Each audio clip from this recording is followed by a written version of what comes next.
Have you ever walked into a place where you expected respect, but instead were treated like you didn't belong? Imagine handing over a check you worked your whole life to earn, only to watch a teller rip it in half, call you a fraud, and laugh as others looked away. What would you do in that moment? Stay silent, fight back, or pray that someone would finally stand up for you? For Dr. Naomi Bennett, a black mother and surgeon. That moment came in the middle of an ordinary afternoon inside a bank lobby. But what no one knew, not the teller, not the manager, not the customers watching in uneasy silence, was that her son was the CEO of that very bank. And when he walked in, the entire story changed. As you listen, I want you to imagine if it were your mother, your sister, your neighbor. How would you want the world to respond? Would you accept humiliation or demand dignity? This isn't just a story about one woman, it's about all of us. So stay with me. Like, share, and subscribe, because what happened next will leave you questioning how far we've truly come. The glass doors of Heritage National Bank reflected the late Chicago sun like two polished mirrors. Outside, the city pulsed with its usual Friday rhythm traffic horns, street vendors packing up their carts, the tired shuffle of office workers heading home. Inside, the air smelled faintly of polished marble and printer ink. Dr. Naomi Bennett adjusted the strap of her leather bag on her shoulder as she stepped into the lobby. Her feet ached from 12 straight hours in the operating room. The day had been grueling, 3 surgeries back to back. One of them a high-risk case on a premature infant whose heart had been no larger than Naomi's thumb. She had guided her team with precision and calm, and when the monitors finally leveled out, she had exhaled a quiet prayer of thanks. Now, as she walked across the marble floor, all she wanted was to finish one last errand before heading home. Inside her bag was a check for $50,000 payment for a consulting project with Chicago Children's Hospital. The money wasn't for her.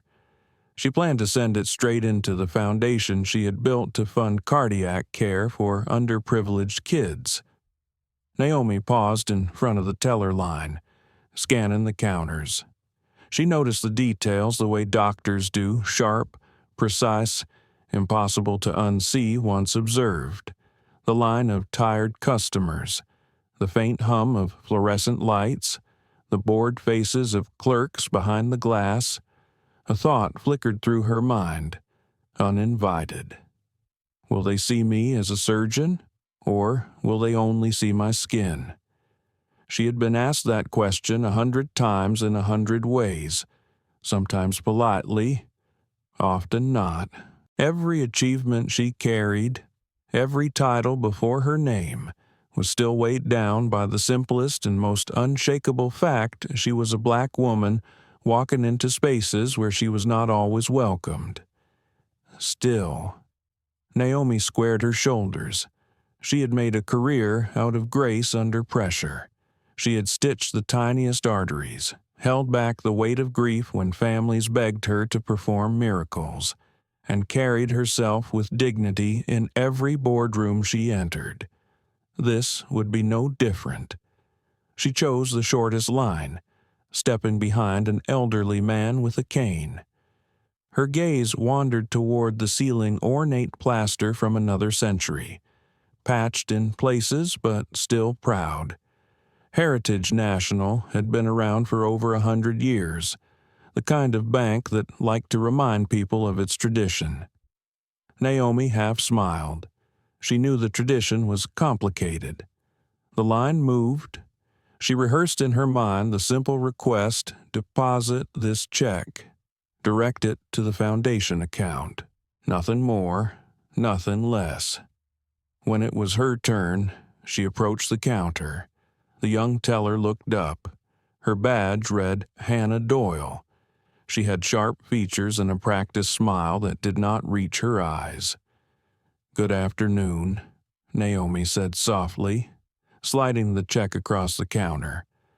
"I'd like to deposit this, please." Hannah glanced down. The number made her eyebrows twitch. Her fingers tapped the counter once, then stopped. She picked up the check as if it were suspect. Naomi kept her hands folded, calm. Hannah tilted her head. "This is quite a large amount," she said. The tone was casual, but the edge was unmistakable. "Yes," Naomi replied. "It's for a medical consulting project. You can place it into the Bennett Foundation account. The number is already on the back." Silence stretched. Hannah's eyes lingered on the check, then on Naomi, and then back again. Customers in the next line shifted, sensing the pause. Naomi felt it, too, the momentary freeze, the invisible weight of scrutiny. It was a feeling she had known since residency, when supervisors had questioned if she was really the doctor in charge. Still, her voice was steady. "Is there a problem?" Hannah pressed her lips together, as though holding back something she wanted to say but shouldn't. "One moment," she murmured, though her eyes betrayed suspicion rather than routine diligence. Naomi's chest tightened, but she exhaled slowly, the way she did before each incision.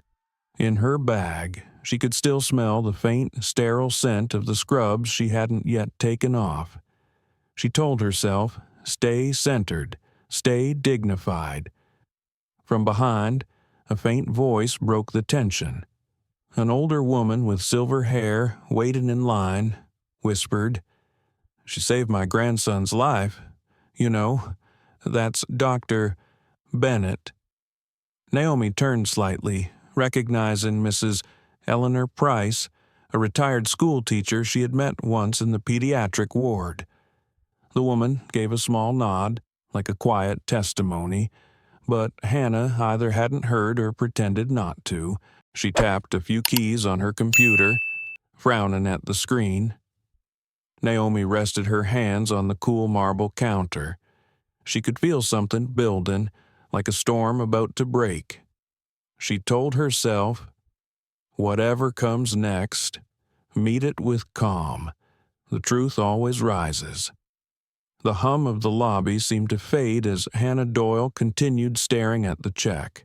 Her nails, painted a bright coral red, tapped twice against the glass counter. She leaned forward slightly, lowering her voice as if confiding in Naomi, but with an undertone that everyone in earshot could still catch. "You know," Hannah said, "we've had situations with counterfeit checks before, people trying to play games." Naomi felt her stomach tighten. She had heard variations of this line too many times. Always the same implication: you don't belong in this picture. But she steadied her breathing. "This is not counterfeit," Naomi said, keeping her tone measured. "It's drawn directly from the hospital account. If you'll look at the routing number, you'll see Hannah cut her off, tilting her head with mock sympathy. "I just don't want you to get in trouble, ma'am. You'd be surprised how many folks come in with papers like this. Big amounts, big claims." A man 2 spots down in line chuckled under his breath. Naomi caught the sound, felt its sting, and pushed it aside. "Please process the deposit," she said. But Hannah didn't move. Instead, she held the check higher, almost theatrically, squinting as if it were written in invisible ink. "This doesn't even look right," she muttered. "It's probably safer if I..." Then, without warning, she tore the check clean in half. The sound ripped through the lobby louder than it should have, a crisp tear echoing against marble walls. A gasp rippled through the room. Someone dropped a pen. Naomi froze, every muscle locked. Her eyes followed the 2 halves falling like wounded birds onto the counter. For a long second, no one spoke. The only sound was the steady hum of the air conditioner. Finally, Naomi lifted her gaze. Her voice came out soft, but carried an unmistakable weight. "You just destroyed a legitimate check for $50,000. Hannah shrugged, though her hand trembled slightly. "Better safe than sorry. We have to protect the bank, don't we?" Several customers exchanged uneasy looks. One young man pulled out his phone, pretending to check messages but angling the camera toward the counter. From the corner, Mrs. Eleanor Price gasped. "Young lady, that was uncalled for," she said firmly. Her voice, frail but steady, carried further than expected. But Hannah's eyes stayed locked on Naomi. "If you have a real check," she said, "you can always bring it back. With proper verification." Naomi's pulse pounded in her ears. She thought of the premature baby she had operated on that morning, the tiny heart stitched together with the same steady hands now resting on this cold counter. She thought of the families counting on her foundation to cover hospital bills. And still, she did not raise her voice. Instead, she straightened her shoulders. "Call your branch manager," she said quietly. Hannah smirked, as though she had expected that line. "Oh, don't worry, he'll hear about this." The smirk faltered slightly when she noticed half a dozen phones now raised, recording. Still, she reached for her desk phone, dialing with clipped, hurried motions. The minutes dragged. Naomi stood in stillness, every second pressing down heavier. Around her, the room buzzed with whispers. Did she really tear it up? That's a doctor. Isn't it, man? This is going online. Naomi lowered her eyes briefly, whispering inwardly the same mantra she had repeated through every unjust encounter in her life. Stay calm. Hold your dignity. Truth rises. At last. Heavy footsteps echoed across the marble. The branch manager, Stephen Collins, appeared, his suit jacket stretched tight across his midsection. Behind him trailed Linda Harper, the assistant manager, clipboard in hand. Hannah gestured at Naomi with a sweep of her hand, as though presenting evidence. "This customer tried to deposit a suspicious check. I thought it best to neutralize the situation before it escalated." Stephen gave Naomi a quick once-over, his expression guarded. "Ma'am, may I see your identification?" Naomi slid her driver's license across the counter. Stephen barely glanced at it before nodding to Hannah, as if satisfied that procedure had been followed. Linda scribbled something on her clipboard. "Large checks require additional review," she said briskly, "especially when they seem unusual." Unusual. The word lingered in the air like smoke. Naomi let the silence stretch before answering. Her voice was low, deliberate. "I brought you a valid check. Your teller destroyed it. I will ask, once more, process my deposit." Stephen crossed his arms. "Ma'am, raising your voice won't help. I haven't raised my voice." Naomi interrupted. Calm, even, but sharp enough to slice the air. The lobby had grown still again. Even the guards near the door shifted uneasily. Then, a new sound, the faint ping of a notification. One of the customers filming muttered, "It's live. Already has a few thousand watching." Emily Torres, a college student with long dark braids and bright sneakers, angled her phone higher. She whispered into the stream, "You're seeing this." "Right. They just ripped up a doctor's $50,000 check." Comments flooded in, hearts and shocked face emojis scrolling past. Naomi caught the reflection of the phone in the glass divider. A part of her winced humiliation magnified, but another part, deeper, steadier, thought, good, let them see, let the world witness. Stephen's tone hardened. If you can't provide additional proof of funds, I'm afraid there's nothing further we can do. Mrs. Price shook her head, outraged. This is disgraceful. She's more honest than this entire bank combined. Naomi turned to her, offering a small, grateful nod. Then she looked back at Stephen. I'm not leaving this counter until you make this right, she said. The torn check lay between them like evidence at a crime scene. Naomi's heart thudded in her chest, but her eyes were steady. Inside, though, a storm was gathering old memories, old wounds, pressing against her composure. The residency interview where they asked if she was diversity quota, the conference where a colleague assumed she was catering staff, the countless times she had been second-guessed, dismissed, underestimated. Now, here, in this marble lobby, another line had been crossed.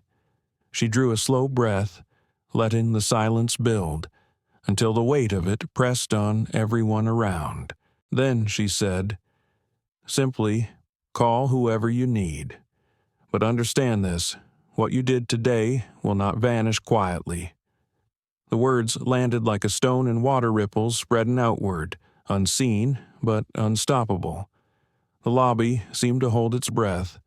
Naomi stood rooted, not as a victim, but as a woman who had spent her life walking through fire and coming out whole.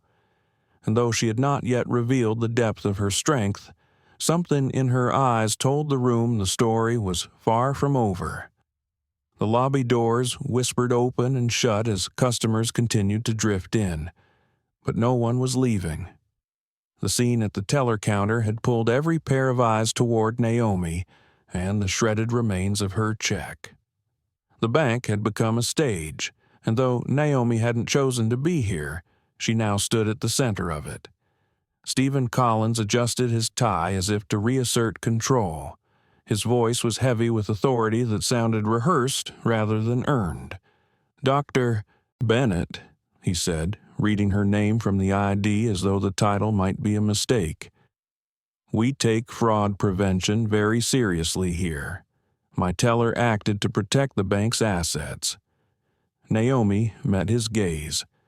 Her calmness seemed to unnerve him more than anger might have. By destroying legal tender in front of witnesses, she asked, "Is that the policy you are proud to defend?" A flicker of irritation crossed Stephen's face. He turned slightly toward Linda Harper, who stood beside him clutching her clipboard like a shield.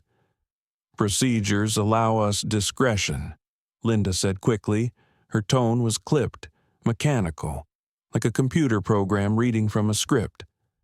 "We cannot assume validity when an item appears inconsistent with our standard thresholds." "Thresholds," Naomi repeated softly, her voice carrying just enough for the nearest customers to hear. "You mean the threshold of your assumptions?" Whispers swirled around the lobby again. Some customers nodded, others averted their eyes, afraid to be drawn into the confrontation. Emily Torres, phone still raised, whispered into her live stream, "She's holding her ground. Look at her face, she's not backing down." The comment feed exploded, "This is crazy. How can they do that? Stay strong." Doc Stephen noticed the phones. His jaw tightened. "Recording inside the bank is prohibited," he announced, raising his voice. "Anyone filming must stop immediately." But no one lowered their phones. In fact, more came up. A young father with his daughter on his hip held his camera higher, almost defiantly. Naomi's pulse thrummed, but outwardly she remained composed. She folded her hands together, resting them on the cool counter. "I will not argue with you," she said. "I will ask once more, correct what has been done. Stephen sighed loudly, as if he were the weary parent of a child refusing to listen. Ma'am, we cannot simply correct a destroyed document. You will need to bring proper verification. Hospital records, employer contacts, something tangible. Naomi looked at the two halves of the check, still lying on the counter like evidence of something shameful. She thought of the patient she had left in recovery that morning, the fragile heartbeat she had guarded. That child's life was tangible. The work she did every day was tangible. And yet here, none of it seemed to matter. Mrs. Eleanor Price's voice cut through the tension. "I've been banking here since 1969, she said firmly. "Never once have I seen a check ripped up at the counter. This is not procedure, it's prejudice." Several heads turned. Eleanor's silver hair glowed in the light from the tall windows. Her frail hands trembled slightly as she leaned on her cane, but her eyes were sharp. Stephen dismissed her with a tight smile. "Mrs. Price, with respect, you may not be aware of current protocols. I may be old," she shot back, "but I'm not blind, and I know what fairness looks like." A murmur of agreement rippled through the lobby. The balance of power seemed to tilt, if only slightly. Naomi felt the shift too. For the first time since the tearing of the check, a sense of quiet strength rose inside her chest. It wasn't just about her anymore, it was about everyone watching. Then, Hannah spoke again, her tone defensive. "We can't take every piece of paper at face value. What if it had been a scam? Then you'd all blame me." Naomi turned her head toward her. "You're not blamed for following proper checks. You're blamed for assuming fraud when respect should have been your first response." The words landed heavily. Even David Ross, the young security guard who had kept his silence until now, shifted uncomfortably. He was tall, ex-military, and his stance carried discipline. But Naomi caught the flicker in his eyes, a recognition of wrongness he was not yet brave enough to name. Emily zoomed in on Naomi's face, whispering, "She's teaching them without shouting." The feed crossed 20,000 viewers. Inside Naomi's mind, memories stirred, times she had been told she was too soft to lead, too calm to command. Yet here, calm was her power. Every word landed sharper because it was not drenched in rage. Stephen cleared his throat, eager to regain control. "Dr. Bennett, if you refuse to leave, we may need to involve outside authorities." The threat hung in the air like a blade. Naomi didn't flinch. "Do that, if you must," she said. "But remember that the authority I answer to is higher than this lobby. You may find those same authorities asking questions you cannot answer." Her voice was steady, her gaze unwavering. The lobby seemed to contract around the moment. Stephen shifted uncomfortably. Linda scribbled faster on her clipboard, as though paperwork might shield her from consequence. Hannah's hands fidgeted with the remains of the torn check. The customers waited, breathless, sensing a tide turning. Naomi inhaled slowly. She thought of her son, Jordan. He had grown into a man of quiet strength. His leadership in the banking industry often underestimated until he revealed his impact. He had inherited her patience and her steel. She had promised him she would never call on his position for herself. But now, humiliation and injustice piled high before her, witnessed by strangers and live-streamed to thousands. Her inner voice wrestled with itself. Do I endure again, as I always have, carrying the weight alone, or do I finally call upon the power that is rightfully ours? Her fingers brushed the edge of her phone in her bag. She hesitated, She imagined Jordan in his downtown office, reviewing quarterly numbers, unaware of what was unfolding here.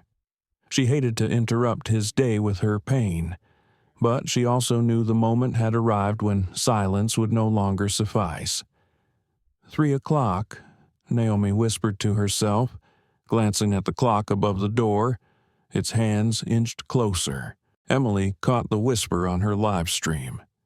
She just said something about 3:00, Emily told her audience. The comments exploded with speculation. Naomi raised her chin, eyes locking with Stephen's.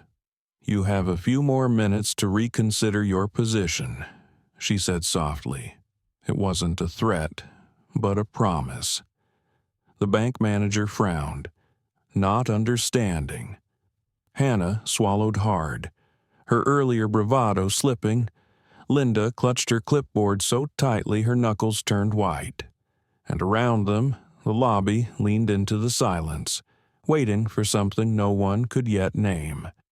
The marble lobby, usually filled with the polite hum of transactions, had thickened into an atmosphere so heavy that every cough, every shuffle of shoes, seemed louder than it should be. Naomi Bennett stood anchored at the counter, her back straight, her palms resting lightly on the edge of the marble, as though bracing herself against an invisible tide. Stephen Collins moved closer, lowering his voice as if the reduced volume would soften the sting of his words. "Dr. Bennett, you must understand when items look out of place. We're obligated to exercise caution." Naomi's gaze dropped to the halves of her check, still lying like broken wings. "You mistake destruction for caution," she said evenly. "You confuse prejudice with procedure." Linda Harper scribbled furiously on her clipboard, her brows drawn tight. She looked like a stenographer recording a trial, though everyone knew the judgment she was writing leaned only one way. Hannah Doyle shifted her weight, restless, eyes darting between the crowd and the cameras that remained stubbornly raised. Her earlier bravado had faded into something sharper, fear masked as stubbornness. From the back of the lobby, Mrs. Eleanor Price tapped her cane against the marble, the hollow sound cutting through the murmur. "This is a disgrace," she said loudly, her voice carrying despite her age. "I've watched this woman work miracles at the hospital, and you reduce her to suspicion because you cannot see beyond your bias." Heads nodded. Some customers whispered in agreement. Others looked down, uncomfortable. Stephen forced a smile meant to appear diplomatic but rang false. "Mrs. Price, we appreciate your loyalty to this institution, but not all information is visible to the public." "There are factors," Naomi interrupted, her tone soft but unyielding. "Factors like the color of my skin, or perhaps the assumption that a black woman could not possibly walk in here with a check that carries weight." The silence that followed was different from before. It was not the silence of confusion. It was the silence of recognition. People knew she was right. David Ross, the security guard, shifted from one foot to the other. He had seen conflict in other uniforms and other lands, but this was a different kind of battle, one that gnawed at his conscience. His hand hovered near his radio, though not to call for backup. He wanted to intervene, but training told him neutrality was safety. His eyes, however, betrayed him. They softened each time they landed on Naomi. Naomi inhaled deeply, summoning calm. Inside, her memories pushed forward unbidden. The hospital fundraiser where a donor had mistaken her for catering staff, the conference where she had been asked whose assistant she was, the patient's father who demanded to see the real surgeon. Each moment, she had absorbed the sting quietly, but here, with cameras pointed and strangers watching, The humiliation pressed harder. Emily Torres zoomed her phone lens tighter on Naomi's face. Into her live stream, she whispered, "She's not yelling. She's not breaking. Look at that composure. She's showing all of us how to carry dignity when it's tested." The comments poured in faster. "She's powerful. This is breaking my heart. Keep streaming. Don't stop." Naomi's hand trembled slightly on the marble counter, though no one but Emily's lens caught it. The doctor whispered inwardly, "You have stitched a newborn's heart at 3 a.m. You can stand through this." Stephen cleared his throat, perhaps aware of the crowd's shifting sentiment. "Ma'am, if you wish to continue this conversation, perhaps we can move into my office." "The lobby is not the place for the lobby," Naomi said, cutting him off, "is precisely the place, because what was done to me was not in secret. It was here, in front of every witness, and the correction, if it is to come, must be here too." The words landed like stone. Several customers clapped softly, a ripple of support. Hannah's cheeks flushed red. "She's making a scene," she muttered, though it was more to herself than anyone else. "No," Eleanor Price replied sharply from her seat. "You made the scene when you ripped that check." The tension thickened. Stephen glanced toward David, a subtle signal to prepare for escalation. David's hand twitched near his radio again, but he didn't raise it. Instead, he looked Naomi in the eyes. For a fraction of a second, something unspoken passed between them, an acknowledgement that he knew she was right. Naomi bent slowly, reaching into her bag. The crowd stiffened, a collective intake of breath. But she only withdrew her hospital ID badge, still clipped to the lanyard she'd worn during surgery. She laid it gently beside the torn check. "There," she said quietly. "Credentials. Proof of who I am.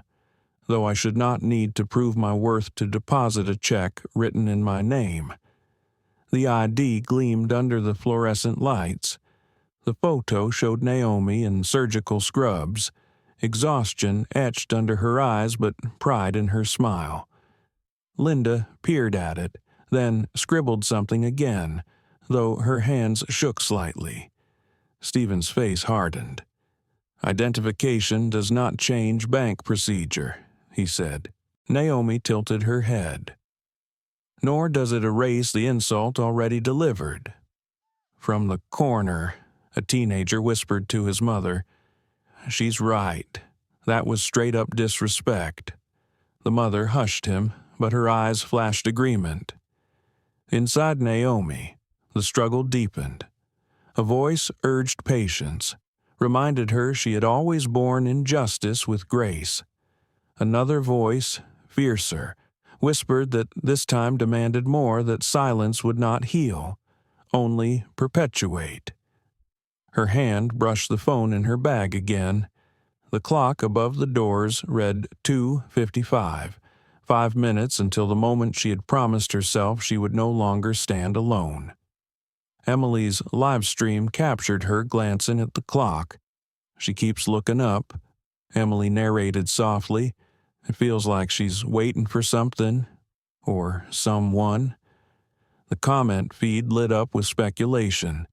"What's happening at 3? She's got a plan. I can feel it." Naomi exhaled, letting the breath fill her chest and release slowly. She whispered, too quiet for most to hear, "Dignity is not negotiable." But Emily's mic caught it. She repeated to her audience, "She just said, dignity is not negotiable. Write that down, y'all."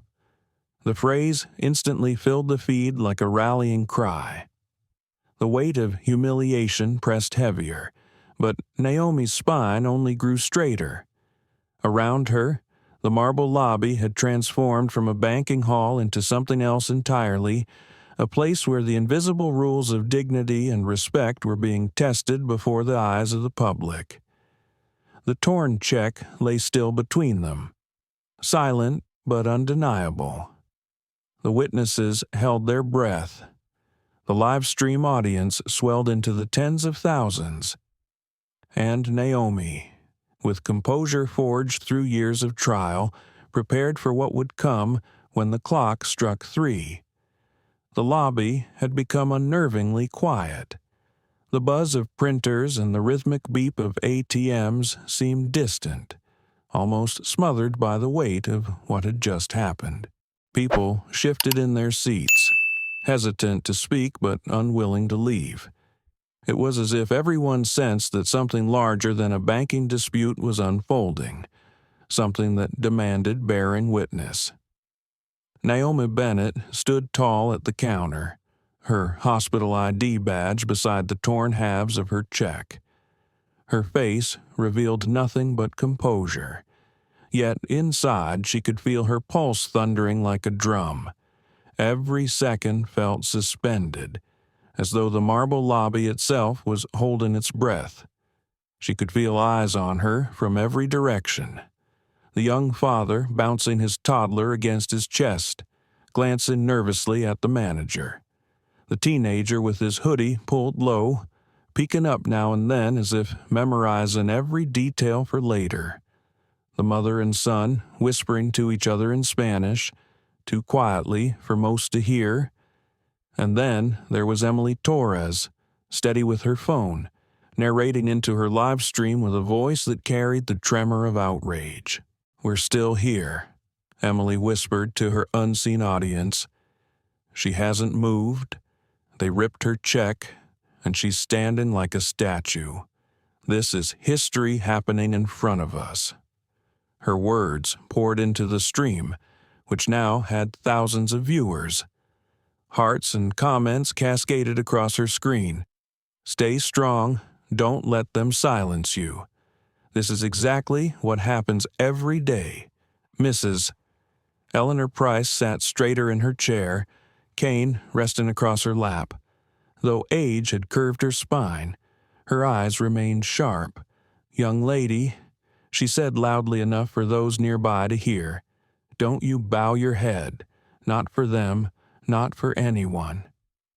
Naomi turned slightly, offering the older woman a small nod of gratitude. That encouragement, brief as it was, steadied her like an anchor. Stephen Collins looked restless.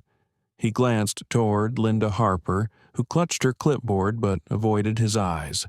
Hannah Doyle, meanwhile, shuffled papers with exaggerated force, as though rustling enough documents might drown out the silence pressing against her. Stephen's voice broke through the hush. "Dr. Bennett, let's be clear, this is a matter of verification.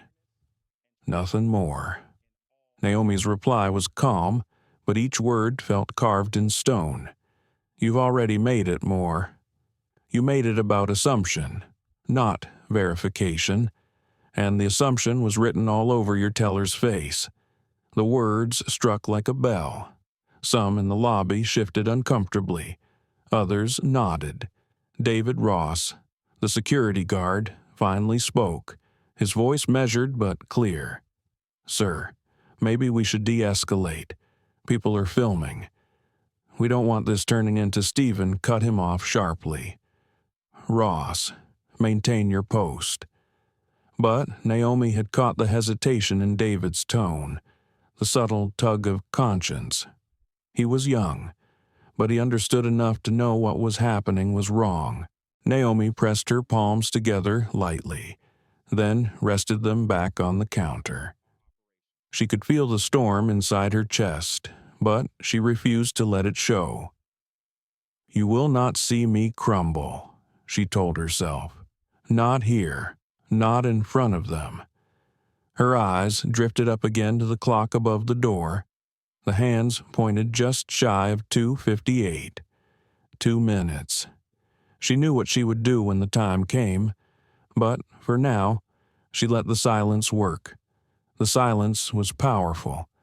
It unsettled Stephen, unnerved Hannah, and left Linda scribbling faster than ever. It was in that silence that the witnesses began to find their voices. A young man near the door finally spoke up. "This doesn't look right. You can't just rip up someone's money and call it policy." Another woman added, "She's clearly who she says she is. Look at her ID. For God's sake." The whispers grew into murmurs, murmurs into fragments of protest. The lobby was no longer passive. Emily's live stream caught every word. "They're starting to speak," she whispered to her phone. "People aren't staying quiet anymore." Naomi let the voices swell around her. For years, she had carried slights in silence, but today, she realized, silence itself could be reshaped not into submission, but into solidarity. Stephen, unsettled by the shift in mood, tried to regain control. "Ladies and gentlemen," he called out, "please understand. This is standard risk management. Nothing more. Nothing more, Mrs." Price's voice cracked like a whip. "You've humiliated a woman who saved children in this very city, and you call it nothing more." Her words drew claps from a few customers. Naomi's gaze remained steady, inside. Her thoughts churned. She remembered Jordan at 15, standing at the kitchen counter after a basketball game, telling her he'd been followed by a store clerk who didn't believe he could afford a bottle of sports drink. She had held his shoulders and told him, "You are more than their suspicion." She had vowed then to teach him resilience, not rage, to show him how dignity could outlast prejudice. Now, she found herself living that lesson in front of dozens of strangers and, unknowingly, thousands online. The clock's minute hand crept closer to 3. Naomi's heartbeat slowed. She let her fingers brush against her phone inside her bag. Not yet. One more moment, Emily whispered to her stream. She keeps looking at the clock. I don't know why, but it feels like something is about to happen. The comments exploded again. Countdown. Is someone coming? Don't blink. Stephen exhaled loudly, trying to cut through the rising tension. Dr. Bennett, we can't stand here all afternoon. If you refuse to comply, I'll have no choice but to. Naomi raised her hand slightly, a simple gesture that silenced him. Her voice was soft, but the room leaned in to catch every syllable. Do you know what silence does? She asked. It reveals. It strips away excuses and lays bare what we'd rather not admit. In this silence, we all know what this is. It isn't policy. It isn't protocol. It's humiliation dressed in the language of procedure. A hush fell over the crowd again. Naomi's eyes swept the lobby over Eleanor, over Emily's camera, over David's conflicted stance. And humiliation has no place in this house, or any house where dignity is meant to live. The clock ticked louder in her mind. 2:59. She felt her phone vibrate softly in her hand. One signal, the final confirmation. Naomi exhaled and whispered, almost to herself, "It's time." And though most in the lobby didn't hear it, Emily's phone did. Her live stream audience erupted. The stage was set. The silence was about to be broken. The second hand on the lobby clock seemed to thunder louder than the murmurs around it. At exactly 3 o'clock. Naomi Bennett slid her phone from her bag with deliberate calm. Every motion of her hand carried the precision of someone who had spent her life making life-or-death decisions in operating rooms. Her thumb hovered over one name in her contacts list, Jordan, CEO office. The audience of strangers didn't know what that meant yet.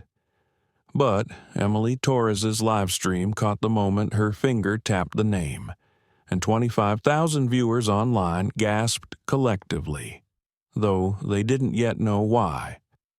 The call connected almost instantly. "Mother," came a firm voice, resonant with authority. "Are you all right?" Naomi did not raise her voice, but every person in the marble lobby seemed to hear her reply. "Jordan, I'm downstairs in the main lobby. I need you to come down. Bring legal." The words rippled through the air like an earthquake. Emily's live stream comments exploded. "Mother CEO's mom, no way, plot twist incoming." Stephen Collins blinked, visibly thrown off balance. His confident posture faltered as though the ground beneath him had shifted. Hannah Doyle, who had been standing stiff and triumphant behind the counter, dropped her pen with a clatter. Mrs. Eleanor Price let out a laugh that was half disbelief, half triumph. "Well, won't this be something?" she muttered, loud enough for the crowd to catch. Naomi ended the call, slid the phone gently back into her bag, and folded her hands. Her demeanor hadn't changed, still calm, still composed, but the room around her felt transformed. A hush fell, broken only by the faint whir of the elevator descending. People craned their necks, eyes darting between Naomi and the silver doors at the far end of the lobby. Stephen tried to recover, forcing a smile that didn't quite land. "Dr. Bennett, let's not be dramatic. Surely we can." The ding of the elevator cut him off. The brushed steel doors slid open, and out stepped Jordan Bennett. At 34 years old, he carried himself with a gravity far beyond his years. Tall, broad-shouldered, dressed in a tailored navy suit that looked effortless rather than flashy. Jordan had the kind of presence that filled a room before he even spoke. Flanking him were two attorneys, both with legal pads already open, and behind them came the bank's director of communications, phone in hand, face tight with urgency. "Mother," Jordan said, his voice soft but laced with steel. "What happened here?" Naomi didn't speak immediately.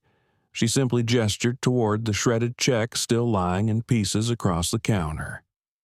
Emily's camera zoomed in on Jordan's face as he followed her gesture, his jaw tightening visibly. The crowd leaned forward as though waiting for a verdict. Jordan turned to Stephen, his gaze sharp as glass. "Explain." Stephen's words tangled in his throat. "Mr. Bennett, Jordan, sir. This was simply a matter of protocol. A suspicious check." Jordan cut him off with a raised hand. "You tore up a $50,000 check from my mother. In public. While humiliating her. Is that your definition of protocol?" The silence afterward was suffocating. Emily's live stream numbers surged past 40,000. Comments cascaded faster than she could read them. "Oh my God, it's her son. He's the CEO." Jordan's eyes swept the room. He didn't miss the trembling hands of Hannah Doyle, the clipboard clutched too tightly by Linda Harper, the unease etched into David Ross's features, the way customers pressed closer, their phones recording every second. Gather every detail. Jordan instructed one of the lawyers at his side. Names, positions, actions taken, words spoken. "I want a full record." The lawyer scribbled furiously. Jordan turned back to his mother. "Did they lay a hand on you?"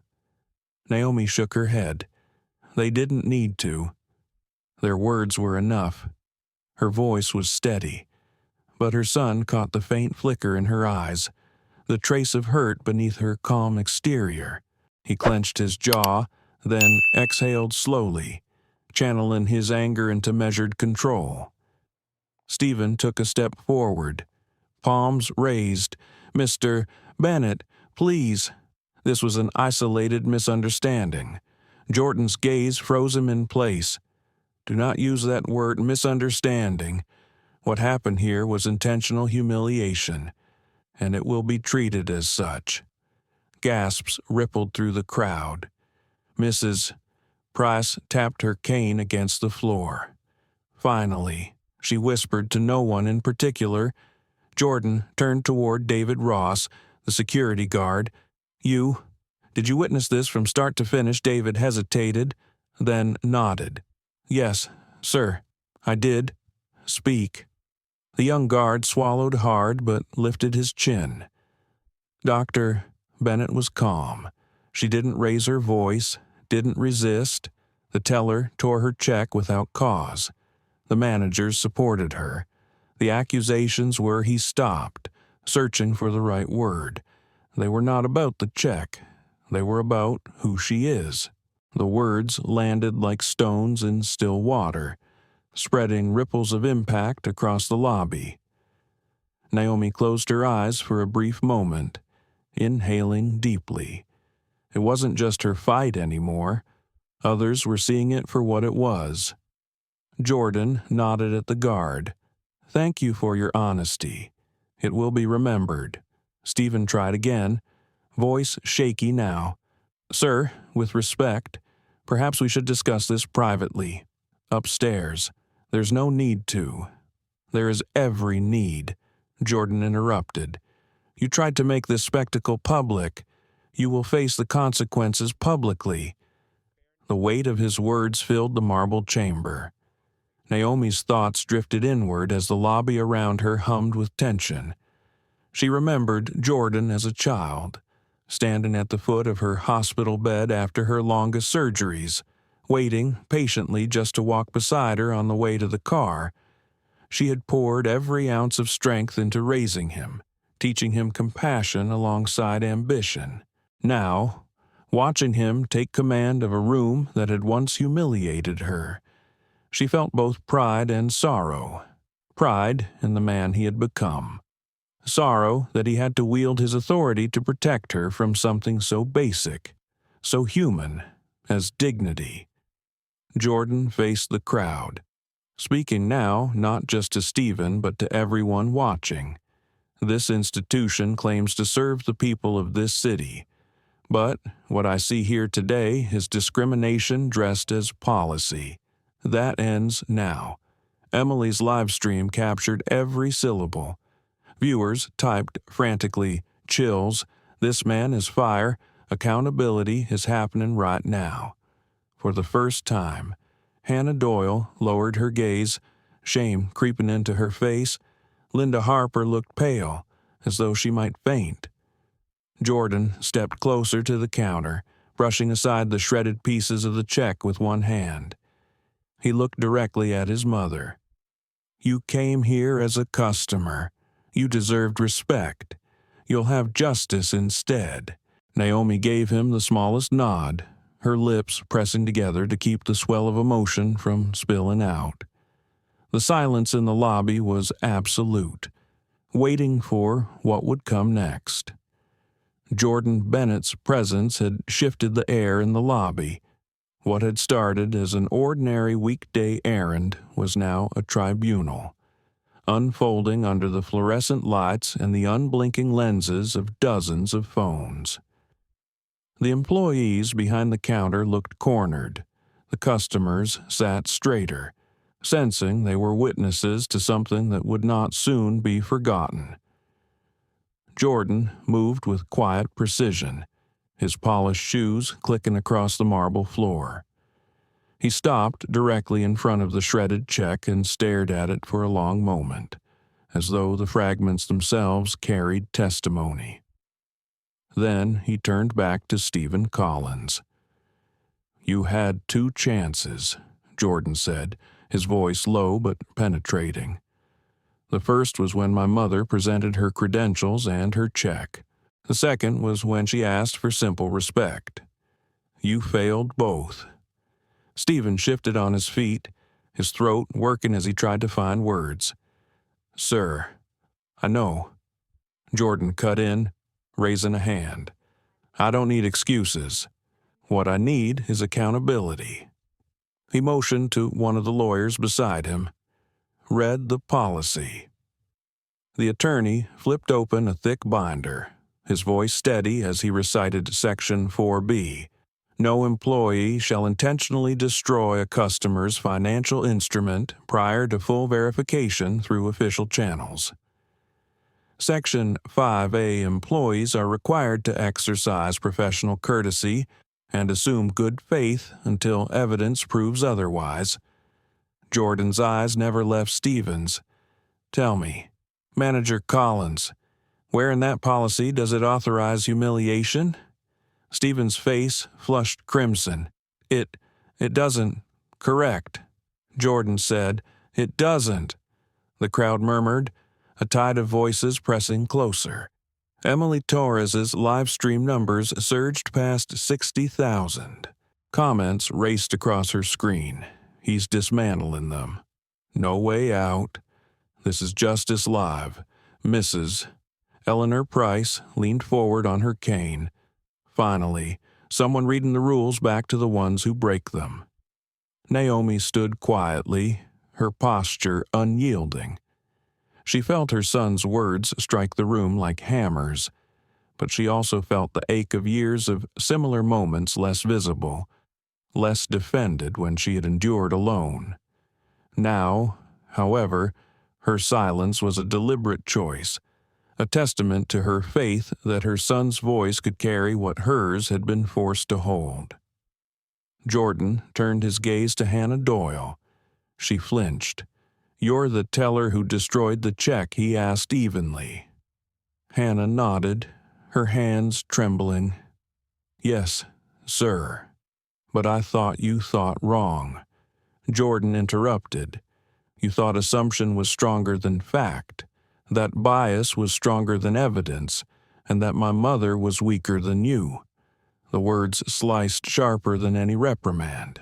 Hannah's lips quivered, but she had no defense. Jordan shifted to Linda Harper. And you, assistant manager, you had the chance to intervene. You chose silence. Linda's eyes dropped to her clipboard. Her voice was faint. I didn't want to contradict my superior. Jordan's tone softened just slightly, but the weight of disappointment pressed heavier than anger. Silence in the face of wrong is complicity. You'll remember that long after today. The lawyer continued scribbling notes, each word immortalized in ink. Jordan turned to David Ross, the young security guard. You spoke truth earlier. For that, you'll be commended. David blinked in surprise, his posture straightening. For the first time, relief washed across his face. Jordan faced the lobby as a whole. Every one of you here saw it. A black woman walks into a bank she partly owns through her shares, a doctor who has healed children in this city, and, instead of respect, she receives suspicion. Instead of courtesy, she receives contempt.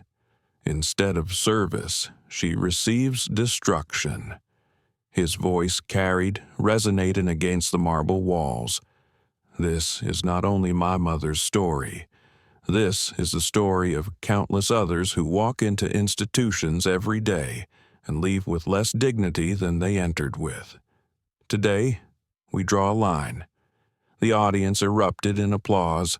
Phones captured every angle. Emily's live stream chat flooded with amen. This man speaks truth. Line drawn. Stephen raised a shaking hand. Mr. Bennett, please. Surely we can resolve this internally. No need to escalate further. Jordan's expression hardened. Escalation. You escalated the moment you tore that check. You escalated when you called security on a respected doctor. You escalated when you chose humiliation over humility.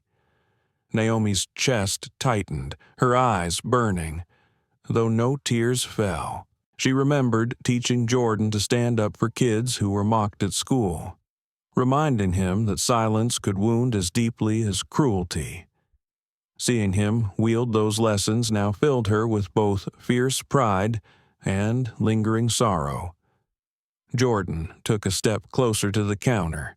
His voice dropped, quieter now, yet somehow more powerful. Effective immediately. Stephen Collins, you are suspended. Hannah Doyle, you are terminated for cause. Linda Harper, you are placed under review pending investigation. This lobby will remember today not for your excuses, but for your failure. Gasps broke out across the room. Hannah let out a soft cry. Stephen's mouth fell open in protest, but no sound came out. Linda gripped her clipboard so tightly it bent. Mrs. Price smacked her cane against the floor. That's what justice looks like. The customers clapped again, louder this time, their voices uniting with the rhythm of the cane. Emily's live stream nearly crashed under the flood of viewers 90,000 strong, now her voice trembling with awe. You're all watching history, she whispered. This isn't just a bank anymore. It's a courtroom of dignity. Jordan straightened, his tone shifting from judgment to resolve. This is not about vengeance. It is about dignity. And dignity will be non-negotiable in every corner of this institution. Naomi closed her eyes briefly, inhaling deeply, feeling the truth of those words resonate. She had not sought revenge, she had sought recognition, respect, and now her son was giving voice to the need for systemic change she had always believed in. Jordan looked at his mother. Do you want to leave, or do you want to stay and finish this here? Naomi met his gaze, her voice steady. We finish it here. The crowd leaned forward again, hungry to see what finishing would mean. The reckoning had only just begun. The applause still echoed faintly when silence reclaimed the room. Jordan Bennett had spoken with clarity. But the weight of his words continued to hang in the air like a verdict that would not vanish. The lobby no longer felt like a neutral space. It had become a stage where dignity and prejudice wrestled in front of a live audience. Naomi Bennett remained upright, steady, her presence magnetic in its quiet strength. Yet inside, her emotions churned like a storm at sea. She had walked in simply to deposit a check money she had earned honestly through the tireless work of saving children's lives. Now, she stood in the center of a reckoning she never asked for, but would not retreat from. Jordan's voice cut into her thoughts. Mother, I need you to tell them exactly what you endured here today. The request caught Naomi off guard. She had expected her son to shield her, to speak on her behalf, but his eyes steady.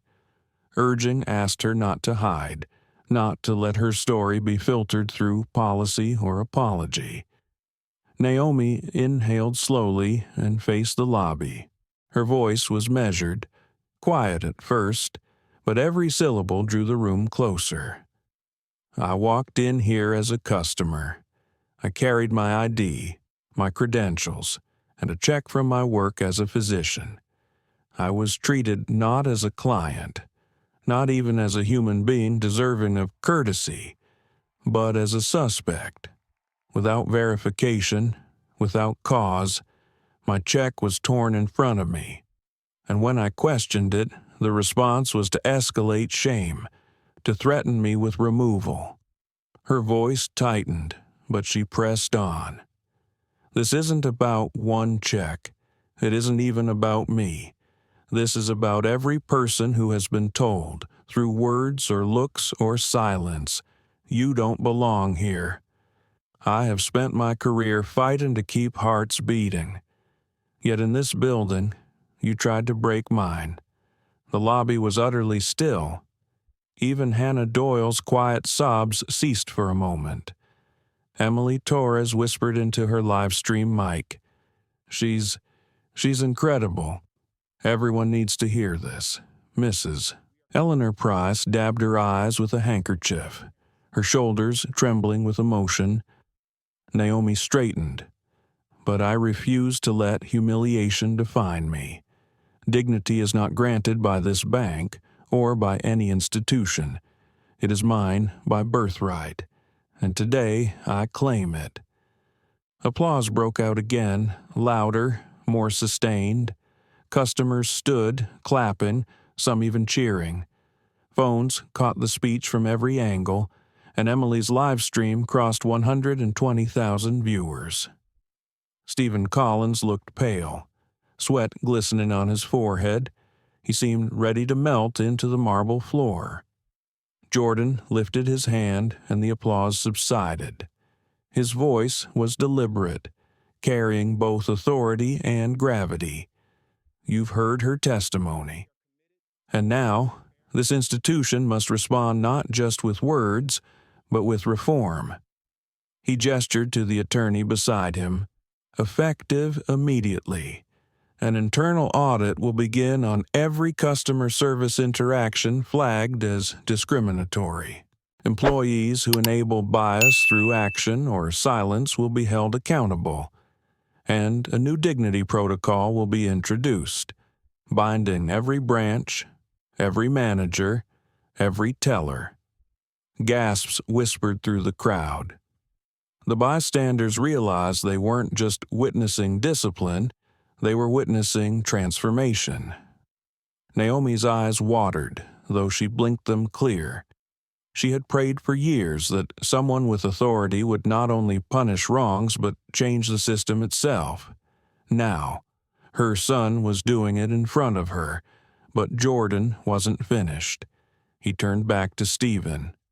And you, Manager Collins, you will not step foot into this branch again. Your suspension stands pending termination. Security will escort you out. The guard, David Ross, hesitated, looking at Jordan for confirmation. Jordan gave a single nod. David stepped forward. Sir, I'll handle it. Stephen's voice cracked. Please, Jordan, I've worked here 15 years. I have a family. Jordan's expression was unreadable. You should have thought of your family when you chose arrogance over accountability. Actions have consequences. Stephen opened his mouth again, but no words came. Shoulders slumping, he allowed David to guide him toward the side door. Murmurs followed him out, some pitying, most disapproving. Jordan faced Hannah Doyle next.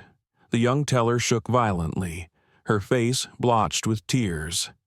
Please, sir, I didn't mean, I panicked. Jordan studied her for a long moment. The crowd held its breath. Finally, he said, you are young, but youth is no excuse for cruelty. Your actions harmed my mother and humiliated this institution. You are dismissed effective immediately. You may appeal through HR, but your conduct speaks louder than any plea. Hannah collapsed into her chair, sobbing openly. 2 employees helped her gather her things. Linda Harper looked stricken, her clipboard now lying forgotten at her side. Assistant Manager Harper, Jordan said, his tone colder than before. You chose silence. You enabled humiliation. You are placed on leave pending a full review.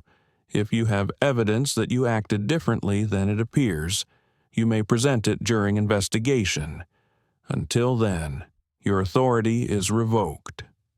Linda nodded weakly, unable to speak. The crowd buzzed with shock. The bank lobby had become a theater of accountability, every word a verdict, every silence a judgment.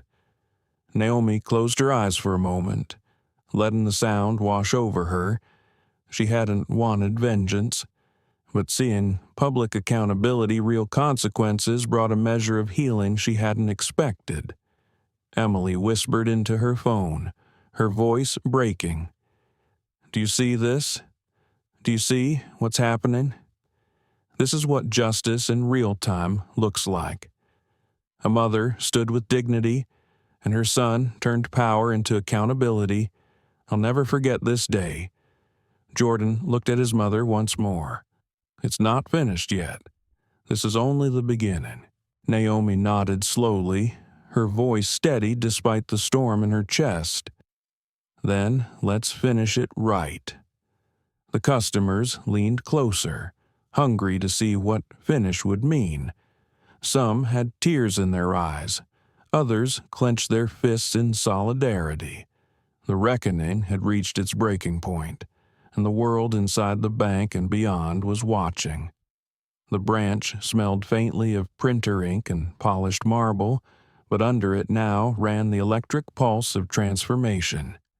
Customers were still clustered near the walls, whispering, recording, watching every move as though history itself had taken root in the lobby. Jordan Bennett stood tall at the counter, his voice carrying not just authority but resolve. "Accountability is not enough," he said, sweeping his gaze across the employees who remained. "We must ensure that this never happens again. Today is the first step, not the last." Naomi Bennett felt the weight of those words. Her son was no longer just her child, no longer just the boy she raised on lessons of patience and courage. He was a leader shaping the very system that had wounded her. Jordan turned to the communications director, who had been quietly tapping notes into her phone. "Contact headquarters," he ordered. "Draft a public statement tonight. This bank will admit what happened here and outline immediate changes. We will not hide behind corporate spin. Transparency is our only option." The director nodded quickly. "Already dialing." Jordan continued. "Effective this week, every branch will implement what we call the Dignity Protocol. Customers will have a direct reporting line for bias or misconduct. Those reports will bypass local managers and reach corporate oversight within 24 hours. Every employee will undergo mandatory 40-hour training not just on compliance, but on empathy, cultural competency, and the consequences of silence." Gasps echoed through the crowd. Mrs. Eleanor Price clapped once, firmly. About time, Naomi allowed herself a small, almost imperceptible smile. She had sat through countless board meetings in her career as a physician, where reforms were discussed endlessly but rarely enacted. Here, in real time, reform was not just spoken, it was commanded. Jordan gestured toward the attorneys. "Compile the last 5 years of customer complaints related to bias. Audit every case. Contact every customer personally with an apology and a resolution offer. If restitution is owed, we will provide it. If dignity was stolen, we will acknowledge it." Emily Torres whispered into her live stream. "He's not just punishing them, he's rebuilding the whole system. I've never seen anything like this." Her phone buzzed violently with notifications. Nearly 200,000 people were now watching. Comments cascaded. "This is leadership. Copy this everywhere. We need him in government." Linda Harper's face drained of color. She shifted uncomfortably. Jordan noticed, but didn't pause. "Furthermore," Jordan said, "this institution will partner with local civil rights organizations. We will allocate $2 million annually toward community programs, financial literacy for underserved families, and scholarships for minority students entering finance." Applause filled the lobby again. Some customers rose to their feet, clapping, their voices rising with chants of "Yes, yes." Naomi's chest tightened, not from pain, but from a deep swell of something close to hope. She thought of her patients' children she had saved against the odds, and how their families deserved not only medical care but financial dignity. Jordan lowered his voice slightly, addressing the employees still present. You have a choice.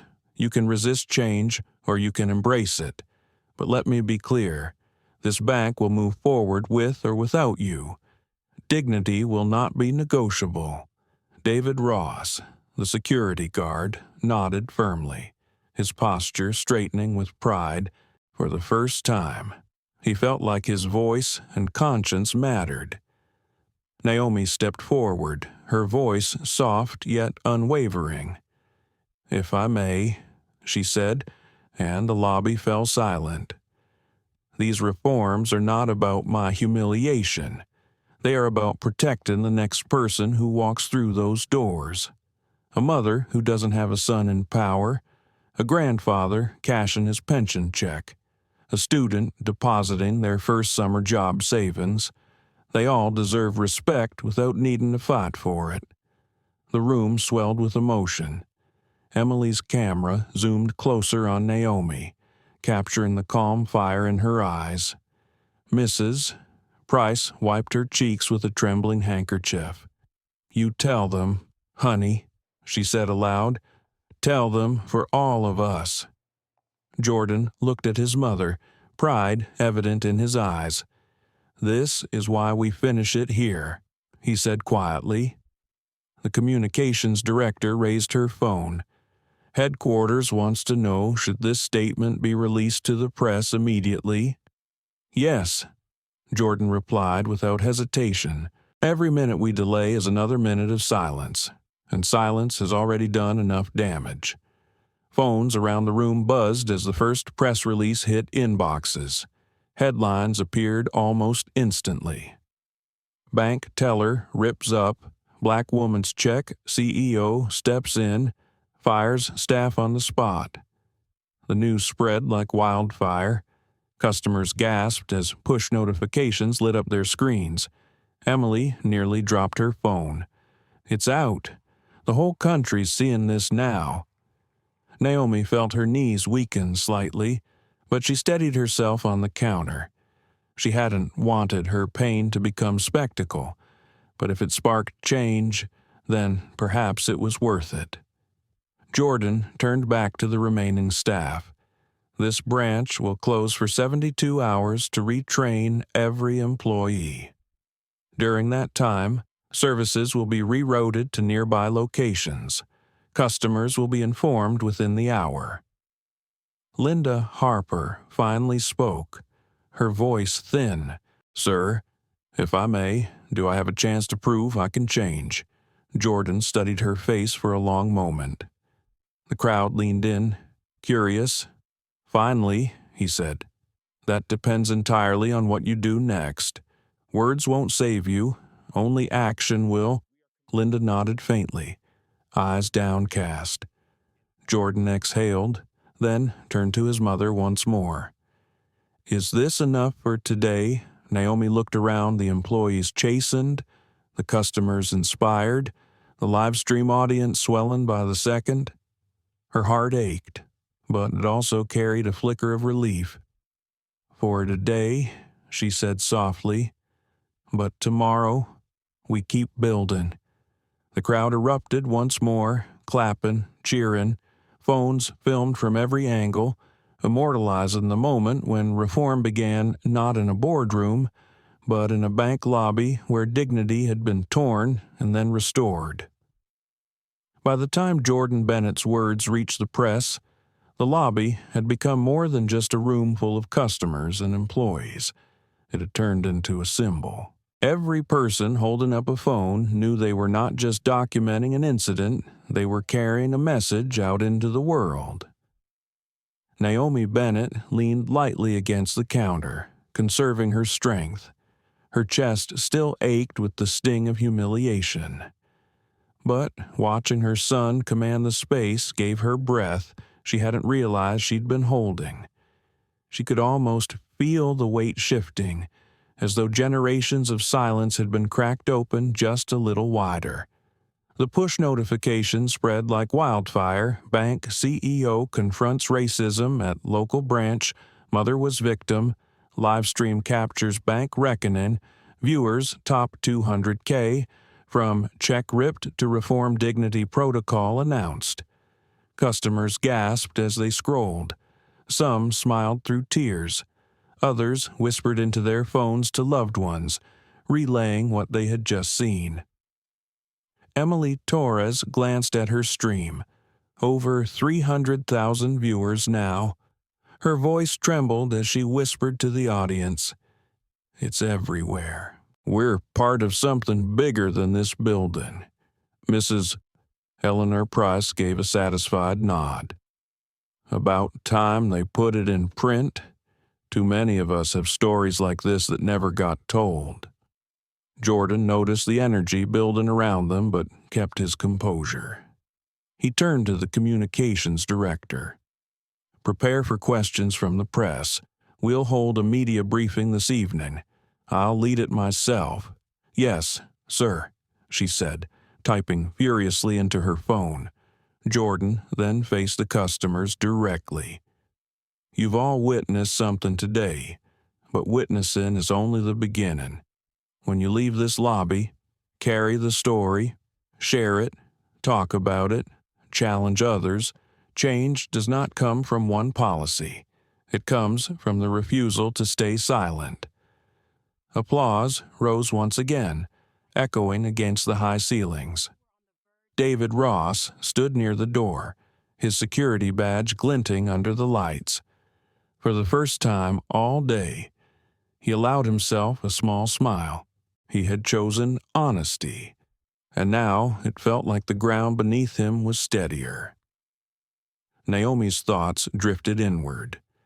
She remembered her own parents, how her father had been denied a home loan despite steady income, how her mother was once turned away from opening a simple savings account because this branch isn't for people like you.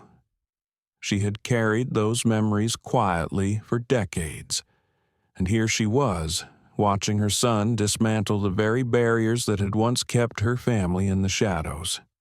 "Mother," Jordan said gently, noticing her silence. "Are you with me?" She blinked, returning from her reverie, and nodded. "I am. Always." Her words steadied him more than any boardroom victory ever had. Emily's live-stream chat scrolled faster than she could keep up. "She's incredible." He learned it from her. This is what legacy looks like. At that moment, a young woman stepped forward from the crowd. She was in her mid-20s, her uniform shirt bearing the logo of a nearby grocery store. She clutched her phone nervously, but spoke clearly. "Dr. Bennett," she said, looking directly at Naomi. "Last year, I came into this bank with my paycheck, smaller than yours, but just as real. The teller told me I must have forged it. I cried in the parking lot. I never told anyone. Seeing you stand here makes me feel like I'm not crazy." Naomi's heart clenched. She reached across the counter and touched the young woman's hand.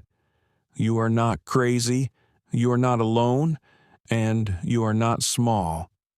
The young woman nodded, tears streaking her cheeks. The crowd applauded softly, respectfully. Jordan's voice carried again. "This is exactly why reform matters, because behind every policy failure is a human story, and those stories deserve justice." The lobby buzzed as more customers murmured, some confessing quietly to neighbors about their own experiences of being doubted, dismissed, diminished. What had started as one woman's humiliation had become a chorus of lived truths. Naomi closed her eyes, listening. She felt the ache of her own wound, but she also felt the strange balm of solidarity. This was bigger than her now, and she accepted that. Emily whispered to her camera, "This isn't just a bank story anymore. It's everyone's story." Jordan checked his watch. "We'll need to prepare for the briefing," he said to his team, then to the customers. "This branch will be closed temporarily, but before you go, know this: you will be compensated for any disruption. You will also be invited to provide feedback on the reforms directly. My office will hear your voices." The crowd erupted again, some clapping, others calling out thanks. Phones rose higher, catching every word. Naomi finally spoke once more, her voice low but clear. "I came here today for a deposit. What I leave with is something far more valuable. Not because I wanted it, but because all of us needed proof that dignity can be defended." The words landed heavy and beautiful in the air. The customers began to file out slowly, many stopping to squeeze Naomi's hand or thank Jordan. The live stream audience remained riveted, Emily narrating every detail as if chronicling history in real time. By the time the last customer left, the branch felt different, emptier, quieter, yet charged with possibility. Naomi exhaled, finally allowing herself to lean into the counter. Jordan stepped beside her, lowering his voice so only she could hear. "You shouldn't have had to endure this. Not you, not anyone." She looked at him, her eyes soft but resolute. "What matters is what you do with it, and you've already begun." Jordan nodded, his jaw set. "Then we won't stop until it's finished." Emily ended her live stream, her hands trembling, her heart racing. She knew she had captured more than a viral moment, she had captured a movement. Outside, reporters were already gathering. The ripple effect had begun. By the time evening painted the city in gold and gray, the story had already spread across every major outlet. Naomi Bennett's face, calm yet unyielding, had been shared thousands of times online. Jordan Bennett's words, "Dignity will not be negotiable," had become a rallying cry on social media. Outside the bank's headquarters, floodlights from news vans illuminated the stone facade. Reporters pressed forward in a sea of microphones and cameras, each one hungry for sound bites that would define the moment. Inside, Naomi sat quietly in a private room, sipping water. She had resisted at first, insisting she didn't want to be paraded before the press, but Jordan had asked her to stand with him not as a victim, but as a voice. "Mother," he had said, resting his hand over hers, "you taught me silence is complicity. Tonight, you don't have to be silent." So she agreed. When they finally walked into the briefing room together, the applause was immediate, though no one had planned it. It wasn't polite clapping, it was visceral, as if even the journalists understood the weight of what was unfolding. Jordan stepped to the podium, flanked by attorneys and directors. Naomi stood to his right, her presence both anchor and symbol. "Thank you for being here," Jordan began, his voice steady. "Today, in one of our branches, my mother, Dr. Naomi Bennett, a surgeon who has dedicated her life to saving children, was humiliated by employees who chose prejudice over professionalism." A teller ripped up her $50,000 check. A manager defended the action. An assistant manager remained silent. Customers watched in shock, and thanks to a brave student live streaming, the nation is now watching too. Cameras flashed, pens scribbled. Jordan continued, "Let me be clear, this was not a misunderstanding. This was not a training error. This was discrimination, and it is unacceptable." The room buzzed with murmurs, but he pressed on, effective immediately. "We have enacted the Dignity Protocol, a direct reporting line for bias, a mandatory 40-hour training for all employees, a 5-year audit of complaints, restitution where due, and a $2 million annual fund to support civil rights and financial literacy in underserved communities." He paused to let the weight settle. "This is not charity. This is accountability. because dignity is a debt every institution owes its people. The applause that followed was unusual for a press briefing, earnest, prolonged, defying the usual restraint of journalists. Naomi's heart swelled with pride, but she knew her role wasn't to bask in her son's leadership. It was to speak her truth. Jordan stepped aside, and Naomi approached the microphones. The flashes intensified, but she kept her gaze steady. "I didn't want this attention," she began softly. "I only wanted to deposit a check, but what happened to me happens to too many. I am not the first to feel this sting, and I won't be the last. What makes today different is that we refuse to let silence win." She paused, her hand brushing the edge of the podium. "I carried my parents' stories into that bank. My father denied a home loan. My mother turned away from a teller window. Today, their daughter stood in that same silence until my son walked in and refused to let it stand." Her voice grew stronger.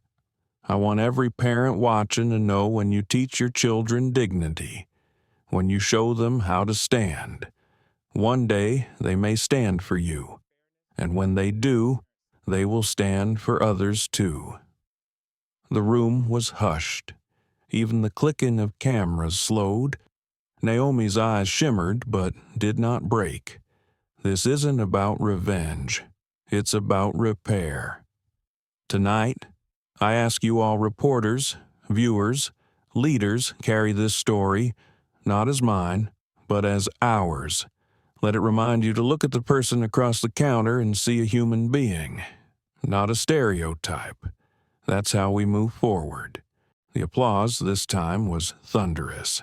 Emily Torres, now sitting among the press with official credentials hastily issued by her university, wiped tears as she streamed the event. Her audience climbed past 500,000.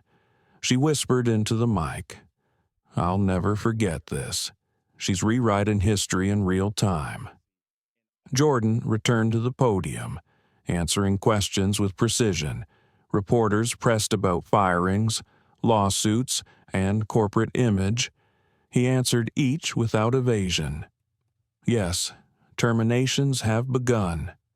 Yes, further investigations are underway. And yes, we expect lawsuits, but we welcome them, because truth is our strongest defense."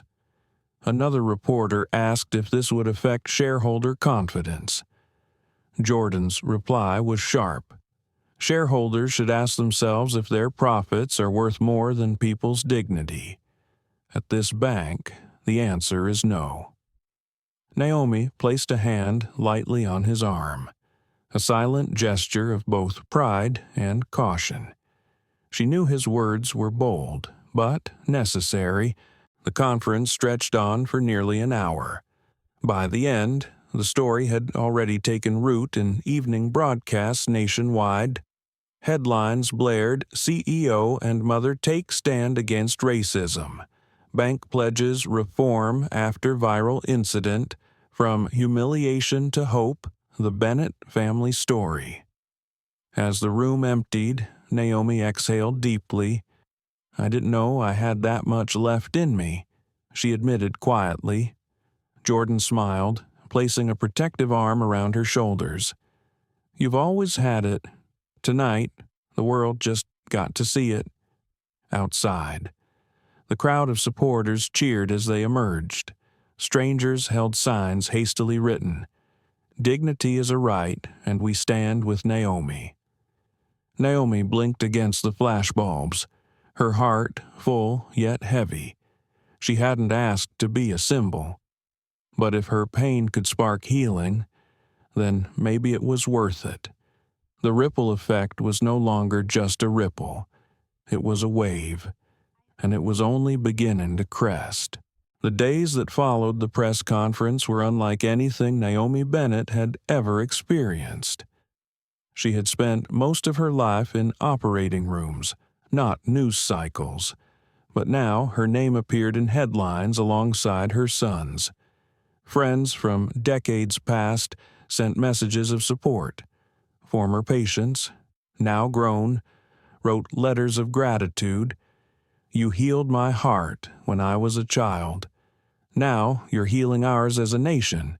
Yet, with the flood of admiration came the weight of scrutiny. Naomi found herself wondering, late at night, if she had said the right things. Would her words be twisted? Would she be remembered only for this humiliation, rather than her decades of service? Jordan reassured her. "You're not remembered for what others do to you, Mother," he said over coffee one morning. "You're remembered for how you respond, and you responded with grace." Across the nation, the ripple effects were immediate. News anchors debated the incident on primetime panels. Editorials called it a turning point in banking ethics.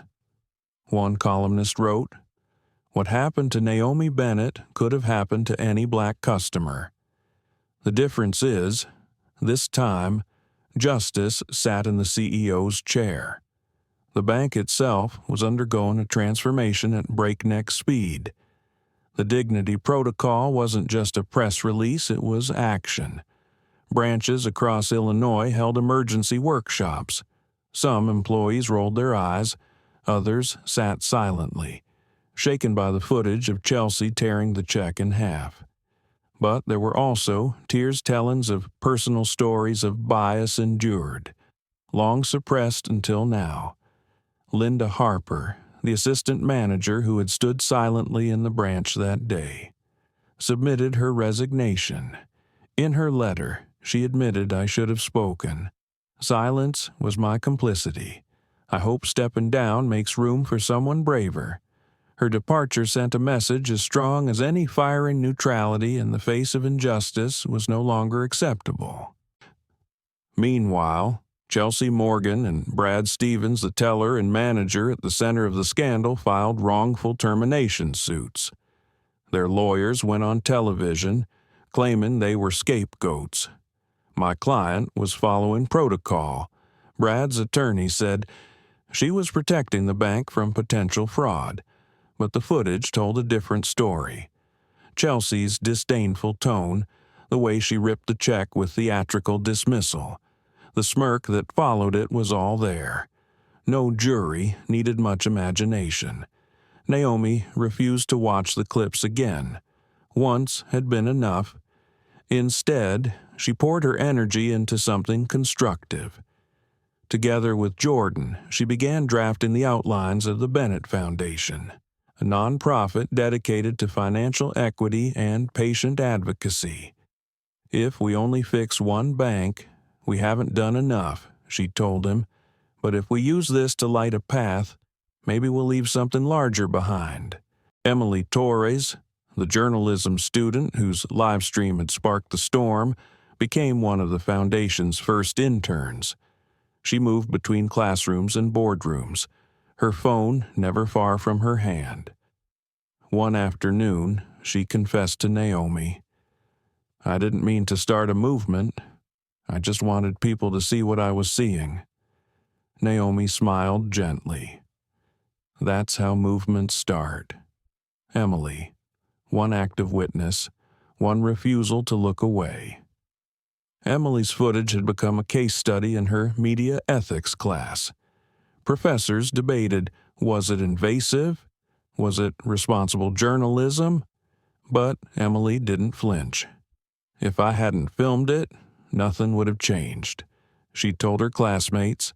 Sometimes the truth demands to be shown. As weeks turned into months, the ripple spread even farther. Other banks announced similar protocols. Some quietly adopted policies nearly identical to the Dignity Protocol, not wanting to be left behind. A congressional committee invited Jordan and Naomi to testify on systemic bias in financial institutions. The hearing room overflowed with spectators. Jordan spoke like the seasoned CEO he was: measured, firm, data-driven. Naomi, however, spoke like a mother, like a doctor, like a woman who had carried too many burdens too long. Bias isn't an idea, she told the committee. It's a wound, and, if left untreated, it festers until it harms everyone, not just the one cut. Her words were quoted in newspapers nationwide. But for all the noise and momentum, life at home remained grounded. Naomi still rose early, still tended her small garden, still called patients to check on their recoveries. When a neighbor asked her how it felt to be famous, she chuckled. Fame fades, dignity stays. Yet not every moment was calm. One evening, as she walked to her car, a stranger shouted from across the street, "You ruined people's lives." Naomi froze, the sting sharper than she expected. Jordan later reminded her, "Change always makes enemies. Mother, don't mistake their anger for your failure. It's their fear." She nodded, though part of her still carried the ache. At a small community event months later, Mrs. Eleanor Price, the elderly woman who had spoken up in the bank that day, approached Naomi with tears in her eyes. "You gave me courage," Eleanor said, gripping Naomi's hands. "I was afraid, but I spoke because I thought of my granddaughter. I wanted her to see me choose right." Naomi embraced her. "You remind me that none of us stands alone." It was true. The movement wasn't about Naomi or Jordan alone. It was about the guard, David Ross, who had chosen to de-escalate instead of escalate. It was about Emily, who had chosen to film. It was about Eleanor, who had chosen to speak. Together, those choices had added up to a tidal wave. In the end, the scandal wasn't remembered as the humiliation of a woman in a bank lobby. It was remembered as the day silence broke. Naomi's story became part of a larger narrative taught in universities, cited in leadership seminars, echoed in sermons and speeches. The phrase "Jordan had spoken dignity is not negotiable" appeared on posters, hashtags, even the sides of city buses. And though Naomi sometimes wished for her old anonymity, she never regretted the choice to speak. When asked in an interview what she hoped people remembered most, she answered simply, that one ordinary day can change everything if you refuse to let injustice pass quietly. The interviewer pressed her for advice. Naomi thought carefully, then said, "Look at the person in front of you. See them fully. That's where change begins." The words resonated far beyond the broadcast. They became not just a lesson, but a compass. For Jordan, for Naomi, for Emily, for Eleanor, for David, and for countless unseen others who would carry the story forward, the aftermath was not an ending. It was the beginning of something larger, a ripple that had become a wave that promised to keep moving until dignity was no longer the exception, but the expectation. At its heart, the story is not about a check. It's about dignity, the quiet, everyday right each of us carries when we step into a store, a bank, or an office. Naomi's humiliation struck so deeply because it wasn't unique. Many who watched her story unfold remembered their own moments of being overlooked, doubted, or dismissed. The lesson here is simple, yet profound silence enables injustice, but courage, whether small or great, creates change. From the elderly witness who spoke up, to the young student who recorded, to a son who refused to let his mother be diminished. Each act of standing mattered. For older audiences, perhaps this resonates with a lifetime of seeing both progress and setbacks. The truth is, change doesn't come from one sweeping act of history. It comes from ordinary people refusing to look away.